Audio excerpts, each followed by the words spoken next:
Hello everyone and welcome back. Today Minecraft Live happened and there were a lot of announcements and I just want to quickly go over everything.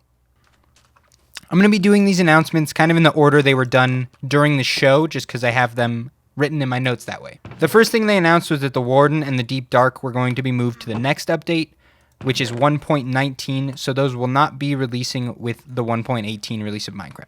I think this is going to be good for Minecraft. I think that means the devs want to spend a lot more time with those areas of Minecraft in the update, and I think that means the players are going to get a lot more content there, and the experience is going to be a lot more polished. The next thing they stated was that the next update, the 1.18 update, is going to be coming out in 1 to 2 months. So that's very soon, and that's very exciting. It just means that anything you want to get done in 1.17 before that releases, you should do it. The next big chunk of stuff they covered all involved what they were calling creators. And by that, they meant creators in the marketplace for Minecraft Bedrock Edition. And they just kind of covered how much they appreciate those creators and all of the tools they're going over to make their lives a little easier and kind of welcome them with open arms into the community.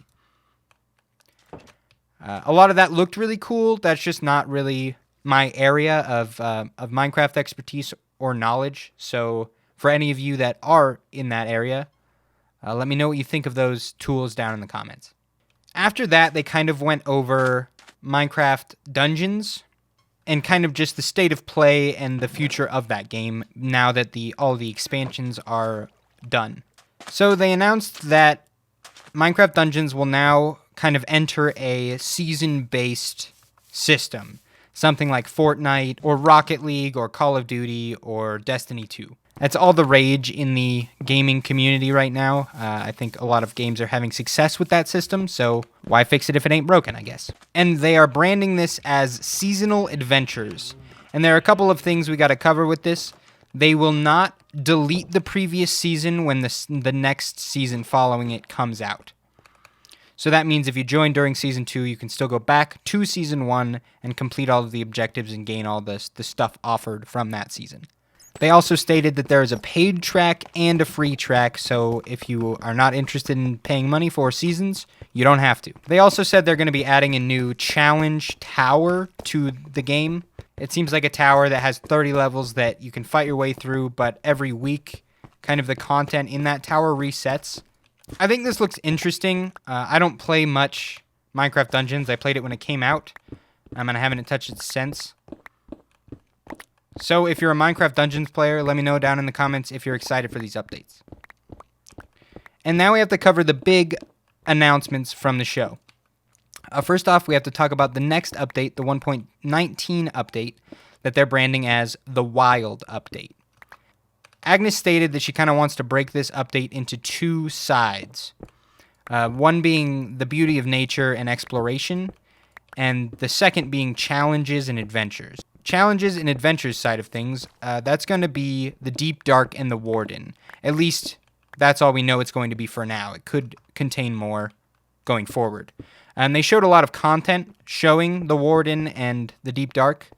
And they showed a lot of sculk content and the sculk blocks and how they're going to work.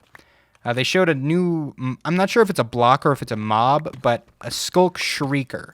That when you get near and you trigger it, it shrieks and screams into the air. It also pulses darkness, so it makes it hard to see. And when this creature shrieks, it will alert nearby wardens. And if the warden hears enough shrieking, it will come and find you. And they stated that the Warden has a sense of smell. I think this is their way of saying that the Warden, no matter what, will hunt you down. You can't hide from it. You can't distract it. It can smell you, and it's going to come after you no matter what you try to do to hide from it. I just kind of think it's funny that the way they went about that is giving him smell. And the Warden looks really cool. This looks like a really cool addition to Minecraft. It looks spooky and kind of horror-esque. And I think that's something that Minecraft has never really done before with like sneaking and darkness and horror, really. And I think that's really interesting. I think it's going to add a lot to the game. And the other side of this update, the more nature side of things, they covered in the way of a swamp update. I think it's going to encompass more than the swamp in finality, but they didn't have any other content to show yet They kind of teased a birch update, showing birch trees with kind of branches that come out of them, as well as mushrooms growing out the side, which I think looks super cool, but it was just concept art for now. But for the swamp, they're adding a mangrove swamp and mangrove trees to the game, and that's going to add mangrove wood to the game, so a new type of wood. They're also adding frogs to the game, and the frogs look really cute and kind of derpy. And they're adding 3 types of frogs to the game, as well as tadpoles. So tadpoles, depending on what type of climate they're in and the temperature of the area around them, will grow into different kinds of frogs. There's a snow frog in cold climates, and there's a tropical frog in warmer climates. I think these frogs are really cute, but I want to see some type of utility brought to the frogs. Maybe they have a drop that allows the player to do something they couldn't before, or maybe they interact with the world or blocks around them in a way that makes them useful to the player. On top of that, they're introducing mud to the game. Wet dirt, essentially, which does look like it will add a lot to the game. There's going to be mud bricks you can make from that, as well as you can hang the mud from dripstone, and the dripstone will drip all the water out of the mud, and what will be left will be clay. So that makes a renewable resource for clay, and I think that will be interesting for farms and such. They're also adding fireflies. I'm not sure what biomes the fireflies will spawn in, but they will definitely be in the mangrove biome. In the deep dark, they also showed ancient cities, which looks like structure-based dungeons almost in the deep dark. And finally, for the new mob that the community got to vote on, we got to choose between 3 mobs.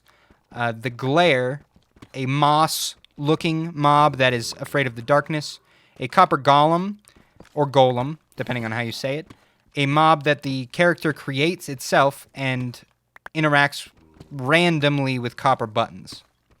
And finally, the allay, a little glowing blue flying creature that if you throw it an item, it will look for similar items in the area and pick them up and collect them. I think the allay probably introduces the most utility to the game. I think it could do a lot for farms and sorting systems. During the show, the community got to vote on which mob gets made next and put into the game, and they voted for the allay. So the allay will be coming in the 1.19 update. This does not mean that the other mobs will never be in the game. The devs have stated before that on community votes like this, all of the content shown is still on the table for being brought into the game. It will just be brought into the game at a later date. That doesn't mean it will be brought into the game. It's just kind of up to the devs and what they decide to do. And that is it for all the announcements from Minecraft Live 2021. Let me know in the comments what you think of the Wild update and all of the things being added, the frogs and the Warden and the sculk shrinkers. Also, let me know what you think of the allay. Are you excited for the allay? Would you have wished a different mob to win the vote? And if so, which mob? And thank you all so much for watching. I appreciate it. And don't forget to subscribe and like and come back for more. See ya!